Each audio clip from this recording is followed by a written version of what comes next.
والی اس گھر گھاس ہے، اس کی اجازت دے دیں کہ ہماری جھوپڑیوں کی چھت اسی سے بنتی ہے اور ہمارے پاس اور کوئی چیز نہیں ہے، اسی گھاس سے اپنی چھتیں بناتے ہیں. تو سرکار نے فرمایا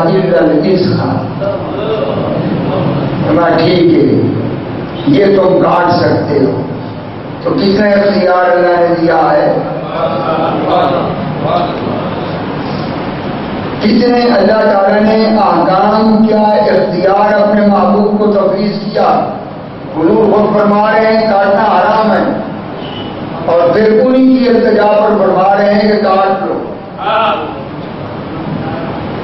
تو دیر لگی. ایک صحابی بیٹھے تھے، حضور نے فرمایا جس نے من حال جاریتین حتی تبلغا کان معی فی الجنۃ ففرق بین الصغار والوسطی. فرمایا جس نے دو بیٹیاں پالی اور بالغ ہو گئیں تو وہ جنت میں میرے ساتھ ایسے ہوگا جیسے یہ دو. اس وقت ایک صحابی فوراً اٹھا تو اس نے کہا یا رسول اللہ میری ایک ہی بیٹی ہے دو تو ہیں نہیں، تو آپ مہربانی کریں تھوڑی نرمی کریں، جو ایک بیٹی بھی پالے وہ کسی بشارت میں ہو. اور بات سن لو جس نے ایک بیٹی بھی پالی ہو کہ جنت میں جائے.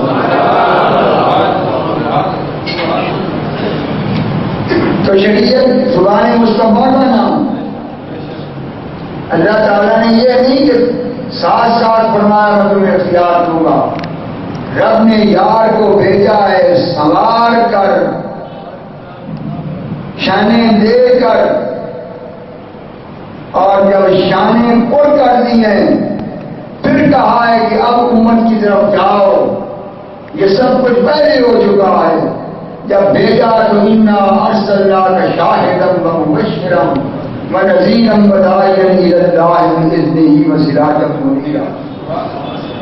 در شبستان ہرا اقبال کہتا ہے کہ غار ہرا میں وہ محبوب گیا اور نکلا اس وقت ہے کہ جب سب کچھ لے کے رکھتی ہے.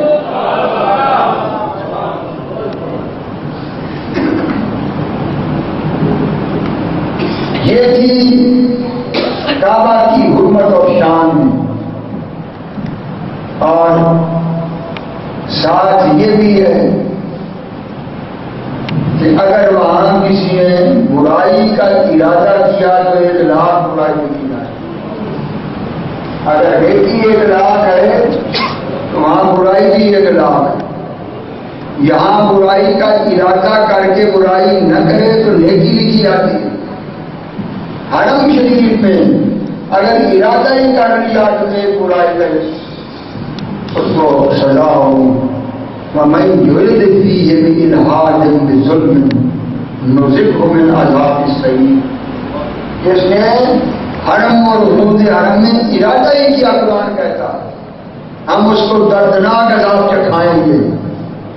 جو سلطان سے دور ہو اس کی غلطیاں کرے بھی تو معاف ہوتی رہتی ہیں، لیکن جو خدمت سلطان میں ہو اس کی بے ادبی معاف نہیں کی جا سکتی. حرم سے باہر مزے کرو جو کرنے ہیں، یہ بیت اللہ ہے، یہاں قدم رکھو تو گردنیں جھکا کر رکھو. یہاں سوال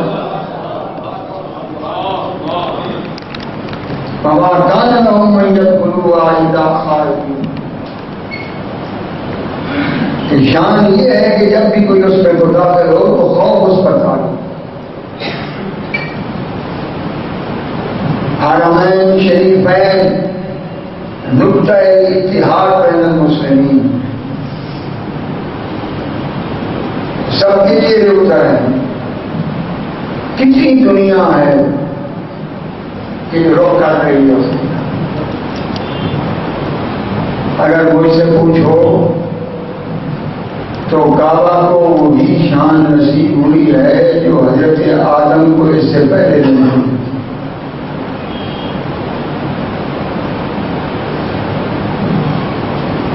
اسجدوا لآدم، ہم نے حکم دیا تمام ملائکہ کو کہ آدم کو سجدہ کرو.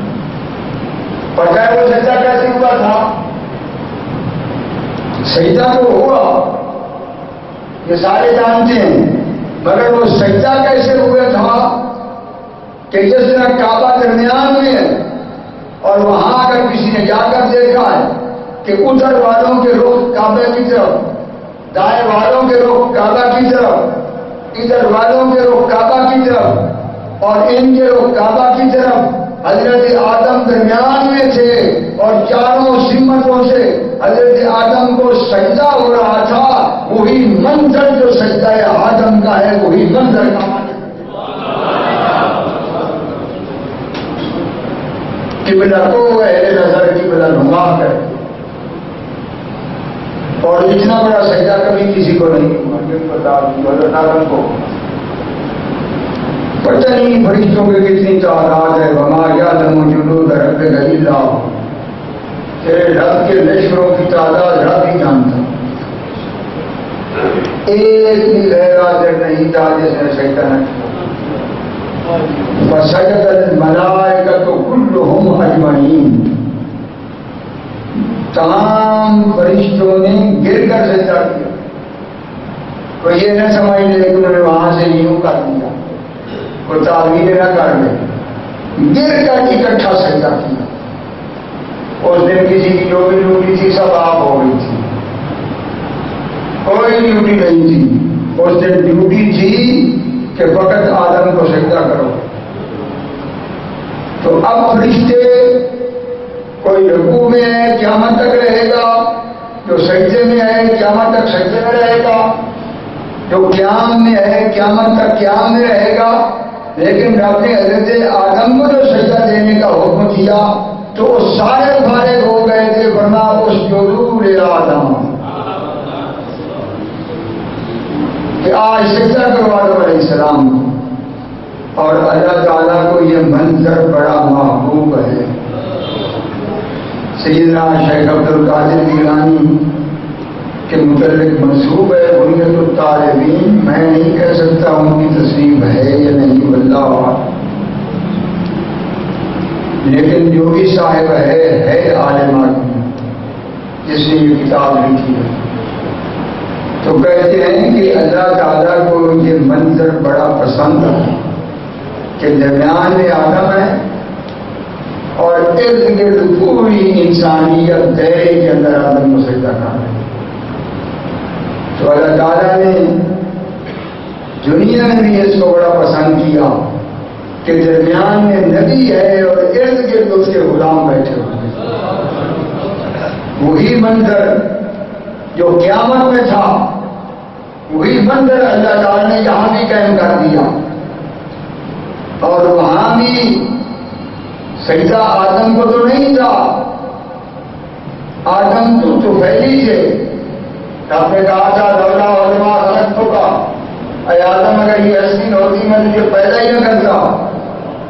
حضرت ابن عباس فرماتے ہیں کہ فرشتے گارا مٹی کو سجدہ نہیں کر رہے تھے، بلکہ یا رسول اللہ آپ کا نور آدم کی پیشانی میں چمک رہا تھا، تو سجدہ جو ہوا ہے وہ تیرے نور کی وجہ سے ہوا ہے جو چمک رہا۔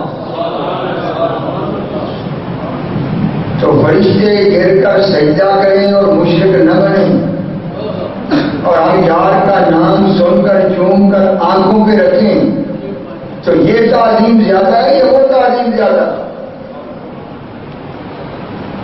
کیا اللہ تعالیٰ شرک کا حکم دے سکتا ہے؟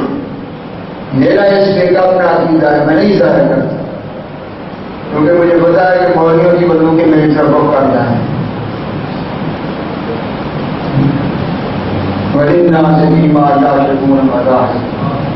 لیکن یہ حقیقت ہے کہ اللہ تعالیٰ کو یہ منظر بہت محبوب ہے، ہر زمانے میں اللہ تعالیٰ چاہتا ہے، اور یا اللہ بھی آئے تو درمیان میں ارد گرد مخلوق رہے، طواف کعبہ کا منظر بھی دیکھ لو، درمیان میں کعبہ ارد گرد مخلوق رہی، تو یہی ازلی منظر ہے جس کو رب پسند کرتا، اور جس کو پسند کرتا ہے وہاں اللہ تعالیٰ کی رحمت کا نزول ہوتا ہے۔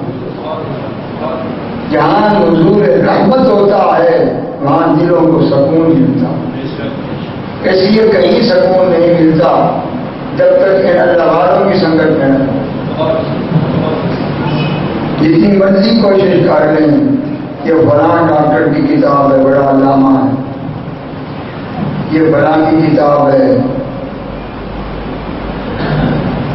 یہ صرف علم و حکمت ہے۔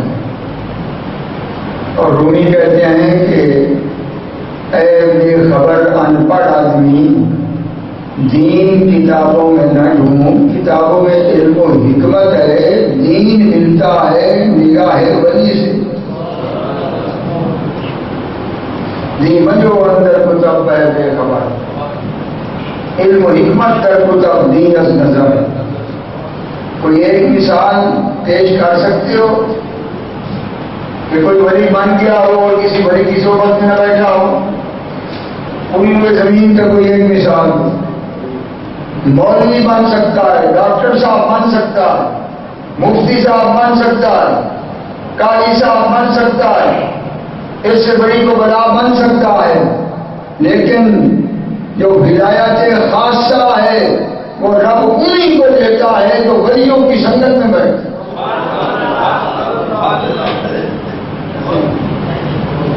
اور اللہ تعالیٰ کو یہ پسند ہے کہ کچھ ایسے لوگ بھی ہوں جو نفس کو پاؤں کے نیچے رکھ کر میرے ولی کا ادب کریں، تاکہ جو نفس کی آکڑ اور تکبر ہے جس نے شیطان کو ذلیل کیا تھا اس سے یہ پاک اور ستھرے ہو۔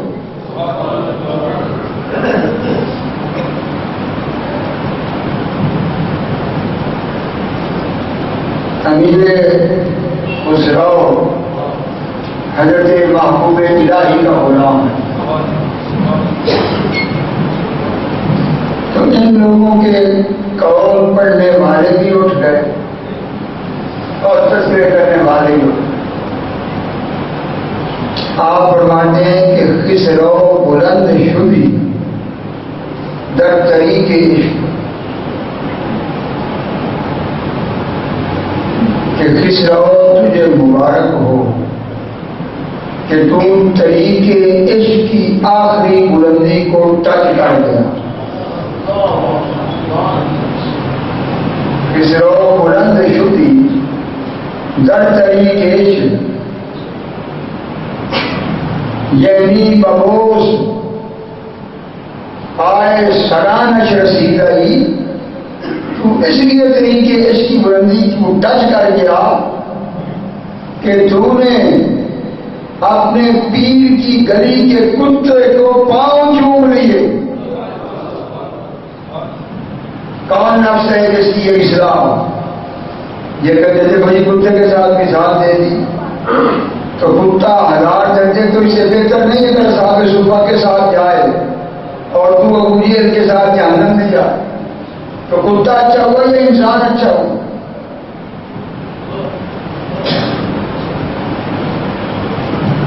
یعنی بہوش پائے سگانش رسیدائی، اس لیے تم طریقے عشق میں آخری بلندی کو ٹچ کیا کہ تو اپنے محبوب الہی کے گلی کے کتے کے پاؤں چومنے تک پہنچ۔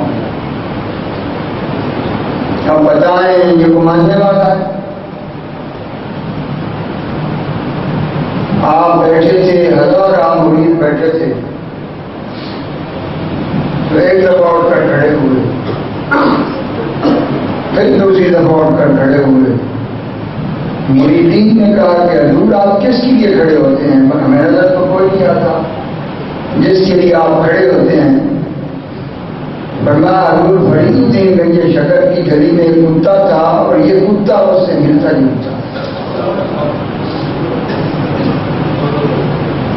میں اس لیے بیٹھ نہیں سکتا۔ یہ کہاں گئے ہو؟ اس تعلیم و ادب کے بغیر کچھ ملے گا؟ اگر تجھے اللہ کے ولی کی کوئی ضرورت نہیں تو ولی کو کیا تیری ضرورت ہے؟ اس دارالعلوم میں تقریباً میں نے 13 سال پڑھا۔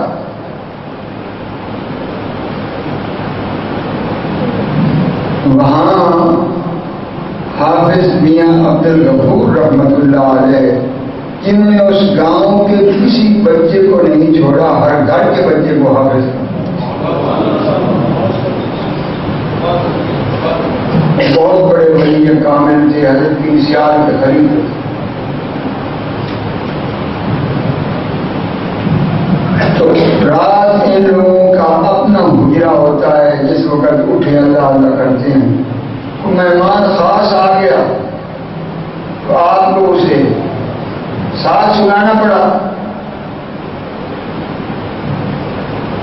تو تھوڑی دیر کے بعد میاں صاحب اٹھ کے بیٹھ گئے، پھر لیٹ گئے، پھر تھوڑی دیر ہوئی پھر اٹھ کے بیٹھ گئے۔ تو دوسرے مہمان نے کہا کہ میاں صاحب آپ کس لیے اٹھ کے بیٹھتے ہیں کہ مجھے بھی سونے نہیں دیتے؟ جب مجھے بتائیں کوئی ہستی آ رہی ہے تو ایسا نہ ہو کہ میں لیٹا ہی رہوں اور آپ زیارت کرتے رہیں، تو کچھ تو مجھے بھی بتائیں نا۔ آپ فرماؤ بھلے لوگ تو آرام کرو گے، آرام کرنے دیں تو آرام کرو۔ تو اس نے کہا میں تو نہیں چھوڑوں گا جب تک کہ مجھے بتائیں۔ تو آپ نے فرمایا جو مجھے بڑا مجبور کر رہا ہے، اصل بات یہ ہے کہ اس لیے حجرے کے قریب ماچھیوں پکا رہا ہے، ماچھی ہوتے ہیں تو روٹیاں پکاتے ہیں، اور ان کے رشتے دار ہیں سیال شریف۔ تو یہ ماچھی سیال شریف سے ان ماچھیوں کی ایک کتی نے بچے دیے ہیں، اور وہاں سے ایک بچہ یہ لے آیا ہے، اور اس نے اس کے گلے کے اندر وہ گھنگرو ڈال دیا ہے، اور وہ جب میرے دروازے سے گزرتا ہے تو میں لیٹ نہیں سکتا جب تک بیٹھ نہ جاؤ اس کے طرف۔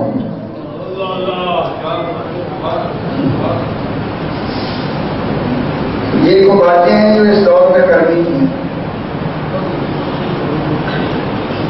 یہ تمام ان لوگوں کے کام ہیں کہ اللہ تعالیٰ نے جن کے نفس کو پاک کر دیا۔ ان کے واقعات اگر زندگی کے آپ پڑھنے لگے نا تو خدا کی قسم آپ کہیں گے کہ پتہ نہیں یہ انسان تھے یا کیا تھے۔ کہ بغیر تسبیح کے کوئی کیا چل سکتا؟ گندگی کے ڈھیر پر کپڑا ڈال دو تو کیا وہ گندگی بدل جائے گی جب تک صفائی نہ ہو؟ آج تو یہ مصیبت ہے کہ بھائی وہاں نہ جاؤ وہاں نہ جاؤ، پیر لوٹنے کے لیے بیٹھے ہیں، اس کام کے لیے بیٹھے ہیں۔ تو یار اگر پیر تجھے پسند نہیں آتا تو وہ کپڑوں والے بھی تو وہی پڑے ہیں جنہوں نے ہزاروں کی تقدیر بدلی ہے، ان کی کیوں نہیں حاضری دیتا؟ دیکھ تو صحیح، جا کے دیکھ تو صحیح۔ ایک بندہ کفر میں ڈوبنے کے قریب کہ زیرو فاصلہ رہ گیا، اور اس نے اپنے پیر کے مزار پر حاضری دی، جب باہر نکلا تو مومن تھا، اور اس کے یہ تاثرات ہیں کہ میں بےایمان ہو چکا تھا، بےایمان ہو کر مرنے والا تھا، یہ میرا پیر ہے جس نے دوبارہ مجھے ایمان تھا۔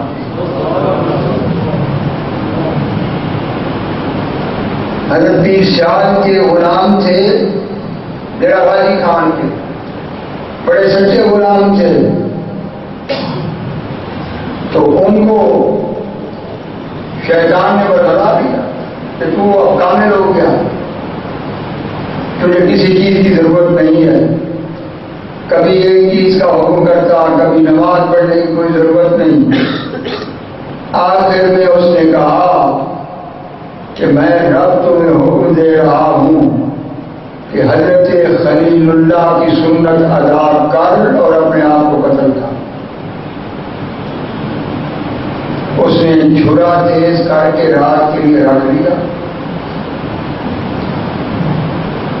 کہ حکم ہے میں تو قربانی دوں گا، جب چھرا اٹھایا ایسے تو پیر سیال نے سیال شریف سے آواز دی، اور کیا کر رہے ہو؟ حرام کی موت مر رہے ہو؟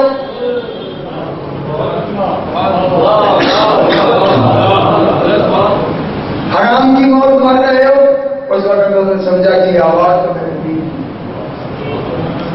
چھری وہیں رکھ دی اور چل پڑا۔ حضور نے کہا تجھے اتنی حجاب سمجھ نہیں آئی کہ تجھ پر شیطان مسلط ہو گیا تھا۔ اب اس دوران اگر آ جاتا تو یہ مسئلہ ہی نہ ہوتا، لیکن کامل پیر نے اسے بچا لیا، مرتا تو ہمیشہ کے لیے حرام کی موت اور ہمیشہ اسی سے عذاب کھاتا رہتا، لیکن پیر کامل نے ایمان بھی بچا لیا، اسے بھی بچا لیا۔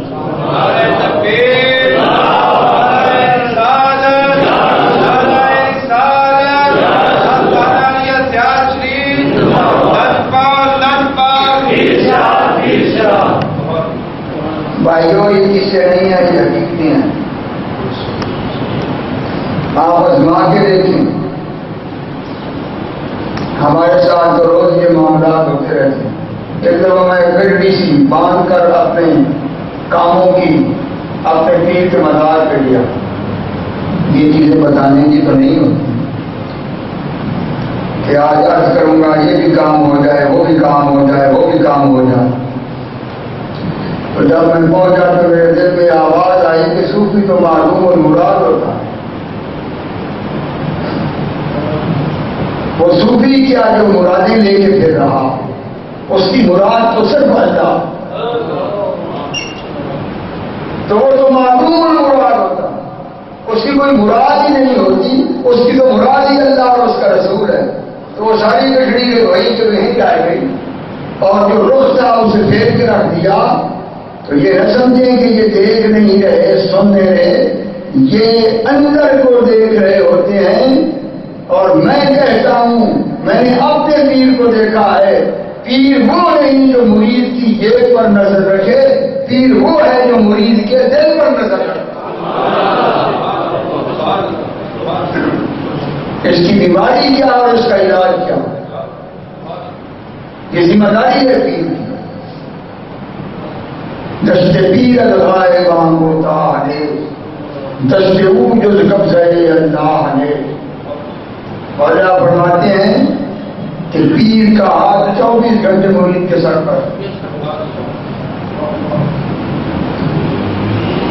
یہاں اٹک کے علاقے میں ایک نقشبندی صوفی تھا، وہ مقامات طے کرتے کرتے کرتے ایک مقام پہ ایسا رکا کہ دنیا سے اس کا دل اجاڑ ہو گیا۔ اس نے زہر کی پوری خریدی اور پروگرام بنایا کہ عشاء کی نماز کے بعد زہر کھا کے مر جاؤں۔ وہ قدرتی اونگ آئی تو پیر میرے شاہ رحمۃ اللہ نے فرمایا کہ اس کا نظر میرے پاس آ جائے۔ تو آپ نے اسے 2 مہینے میں وہ مقامات طے کرا دیا۔ کوئی کہے کہ جی اس کا کیا ثبوت ہے، تو ثبوت یہ ہے وَلَقَدْ كَتَبْنَا فِي الزَّبُورِ مِن بَعْدِ الذِّكْرِ، ہم نے ذکر کے بعد زبور میں یہ لکھ دیا تھا کہ ان الارض یرثها عبادی الصالحون، کہ روئے زمین پوری کے وارث میرے ایک بندے۔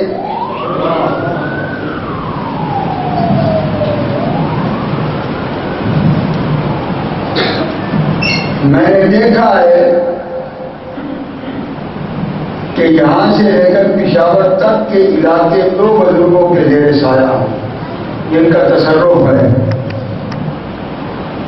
سیف رضوی عامر شاہ کوڑی اور دوسرے بڑی امام، یہ سارا علاقہ ہے۔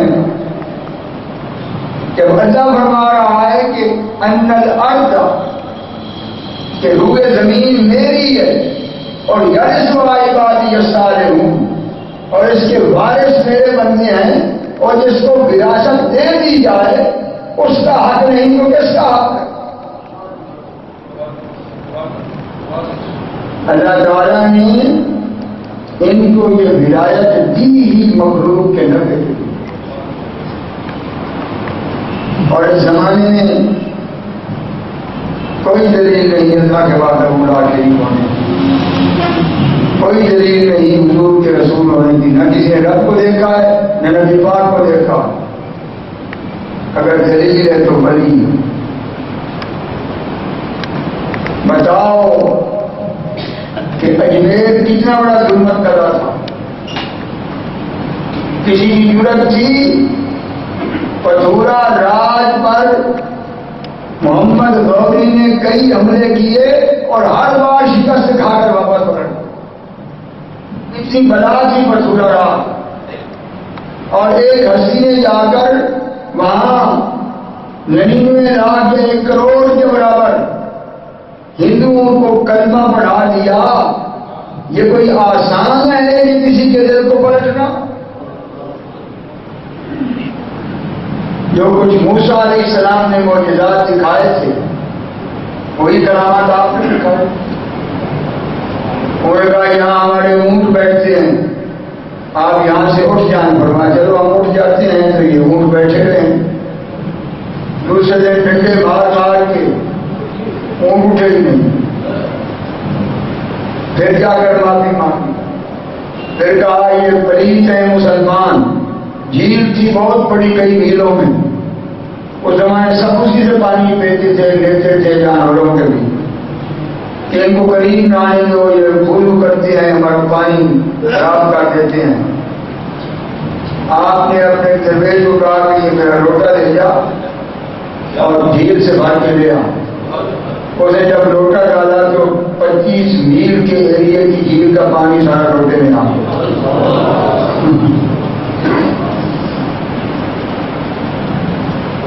پھر وہی کہا جو موسیٰ علیہ السلام کے لیے فرعون نے کہا تھا کہ یہ تو بڑا جادوگر ہے. تو کہنے لگے جادوگروں کو اکٹھا کرو وہ اس کا مقابلہ کریں. اور آخری گیم یہی ہوئی تھی نا، جیسے حضرت موسیٰ علیہ السلام کی آخری گیم جادوگر تھے. تو آیا اس میں رسیاں پھینکی، انہوں نے بھی رسیاں پھینکی تھی. تو آپ نے کہا پہلے میں کہ اپنے ساتھیوں کو کوئی یہاں کھڑے رہو. پھر اس نے کہا کہ اس کا تو کوئی نہیں پیدا ہوا. تو ہوا میں اڑنے نہ دیا. اور اس وقت انہوں نے کہا کہ اب اس کا مقابلہ کوئی نہیں کرے. یہ بات اب ہوا میں اڑا. تو آپ نے اپنی کھڑاؤں کو حکم کہ جاؤ اس کو نیچے مار مار کر لے آؤ. مجھے بتاؤ کہ کس نے حیات دی تھی ان کھڑاؤں کو؟ آپ کے جوتے تھے جو فضا میں اڑے. ایک نے اس کا سر پکڑ لیا، دوسرے نے پیٹھ پکڑ لی، ٹوٹ ٹوٹ کے باہر کی زمین پہ آپ پھینکا. اس وقت جیسے جادوگر فوراً سجدے میں چلے گئے تھے. بس سر اٹھاتے ہی اس نے کہا کہ میں مانتا ہوں اس کا دین بھی سچا ہے اور یہ بھی.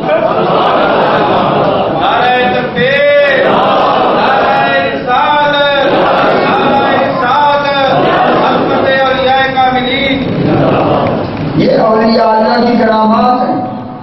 اور ضروری نہیں آپ وہاں جا کے دیکھیں اور کٹورے آپ کے دل پر کتنا اثر ہوتا ہے. یہ فرق دیکھیں. اللہ تبارک و تعالیٰ کرم فرمائے، صراط مستقیم پہ رکھے اور کعبہ کا بھی فیض دے اور مدینے کا بھی فیض دے.